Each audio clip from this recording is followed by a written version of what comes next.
Thank you very much for being here today. My today's press brief essentially covers the evolving situation in Afghanistan and the implied national security problems that we can face, or what measures have we taken, are already in place, and we continue to take to ward off any untoward incident related to this, or any kind of spillover of insecurity and instability into Pakistan. Without going into too many details of how the Afghan peace process has unfolded in the last couple of years, because you know it more than me, you've seen it all yourself, you have more information on how things have gone about and what has been Pakistan's role in that. I'll restrict myself strictly to the military context of this whole situation, and try and dilate on the security related issues only. As far as the military situation unfolding in Afghanistan is concerned, what happened preceding 15th of August, that was the day when the Afghan government, Ashraf Ghani government in Afghanistan fell. Preceding 15th August, the military situation unfolded rather rapidly, and I think it was against everybody's expectations. However, since withdrawal of US and NATO forces in Afghanistan was already decided, it was a given, it was never a matter of if, but a matter of when. So Pakistan had already started taking those measures which we needed to take to guard the Pakistan-Afghanistan international border in the best possible way, to manage it well, and to ensure security and stability on this side of the border. And needless to say that we have no doubt that if Pakistan's side of the border is secure and stable, and the movement on both sides is controlled, it is definitely going to have a positive impact on the other side. And that was the sole reason, of course, staying stable on our side, but also trying to get it reciprocated on the other side. How did it unfold? What kind of assistance did we get? What kind of a response did we get? How were we reciprocated on this account? I will talk about it as I go through my brief. To start with, let's just talk about the events immediately preceding 15th August and what has happened after that in the here and now. And then I will take you slightly back in the years to kind of contextualize of what efforts have we been making all along. Now, the details that I will be sharing with you, most of these details have been shared with you on different occasions of what we've been doing. But to talk about it once again, to reiterate what has been done, the idea is to contextualize the whole thing, that how it was directly related to what was happening in Afghanistan. Preceding 15th August, on several instances, the notified border crossings on Pakistan-Afghanistan international border, they were closed and reopened because of the fluctuating situation on the other side. Then on more than 2 occasions, several Afghan soldiers belonging to the Afghan National Army, they entered Pakistan seeking a safe passage, because there were fears of Taliban attacking their posts. They were accepted, they were looked after, and they were given the safe passage back into their country under the military norms. And we also shared these details with you on a couple of occasions. While we were anticipating the way situation was going to unfold, and there was a chance of instability along the border, so we moved our regular troops already deployed in the border regions. We moved our regular troops on the important notified crossings at the Pakistan-Afghanistan international border to ensure that the border control was well managed.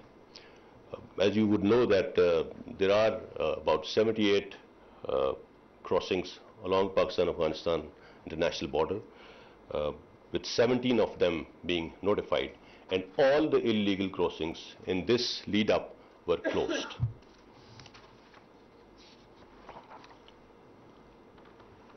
Immediately after 15th of August, as things unfolded, the terminals and all border crossings have been kept open because I think a major reason is that Afghanistan is a landlocked country, and you cannot close the borders indefinitely because on humanitarian grounds as well.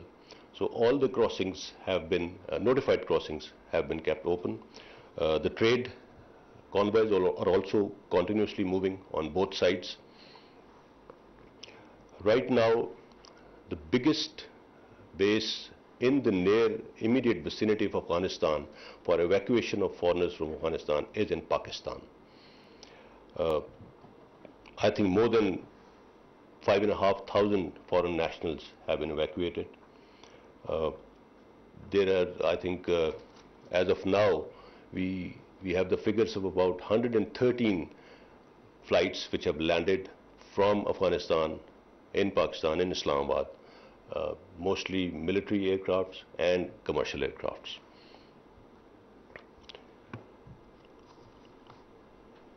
So I would say that the situation right now along the Pakistan-Afghanistan international border is fairly normal. And alhamdulillah, there has been no untoward incident in the border regions.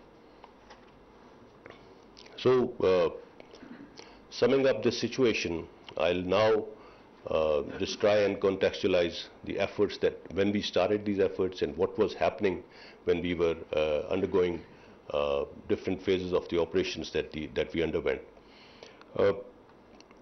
Let me establish it right at the start. I think other than Afghanistan and other than the people of Afghanistan, the biggest victims of this conflict have been the people of Pakistan.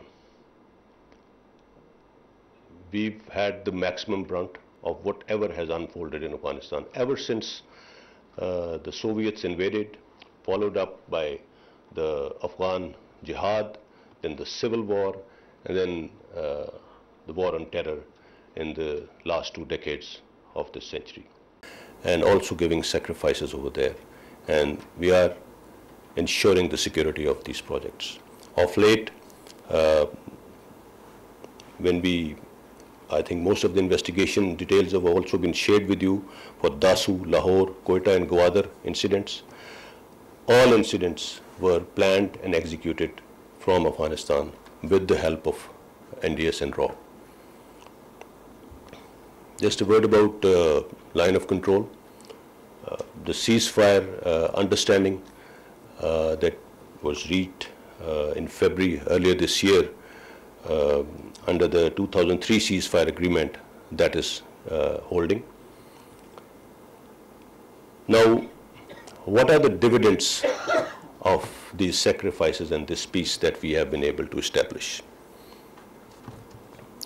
199 developmental projects worth 601 billion rupees are in progress in Balochistan under the Government of Pakistan Vision Balochistan 2020. 831 development projects worth 31 billion rupees are in progress in the tribal districts of KP. There has been massive investment and massive progress in infrastructure, health and education related projects, and Pakistan's armed forces are continuously assisting the provincial and federal government in all these projects, may it be their security or may it be some projects. Many projects have been initiated by the deployed troops over there as well. So this, in a nutshell, was how Pakistan's armed forces have contributed towards security and stability, which is directly connected to the Pakistan-Afghanistan border regions, and the kind of sacrifices that we've given. Before I take questions, I would also like to highlight here that 6 September this year, یوم دفاع اور شہداء پاکستان، یہ بھی اس دفعہ ہم انشاءاللہ ہمیشہ کی طرح پوری قوم کے ساتھ مل کے منائیں گے. اور جیسے میں نے آپ کو بتایا، جو سیکریفائسز اوور دی ایئرز ہم نے دی ہیں، ان کو پوری قوم کے طور پہ ہمیں ان کا حق ادا کرنا ہے. اور 6 ستمبر 1965 کی مناسبت سے یوم دفاع اور شہداء منایا جاتا ہے ہر سال. This time the tag line for یوم دفاع اور شہداء از وطن کی مٹی گواہ رہنا. And there will be a ceremony held on 6 September, but it will be held under very strict COVID protocols with a very limited participation. So because of that, میری یہ ریکویسٹ ہے آپ کی وساطت سے، پوری قوم سے، کہ آپ کے علاقوں میں، آپ کی گلیوں محلوں میں، شہروں گاؤں میں، جہاں جہاں شہداء کے گھر ہیں، ان کے لواحقین رہتے ہیں، we need to reach out to them.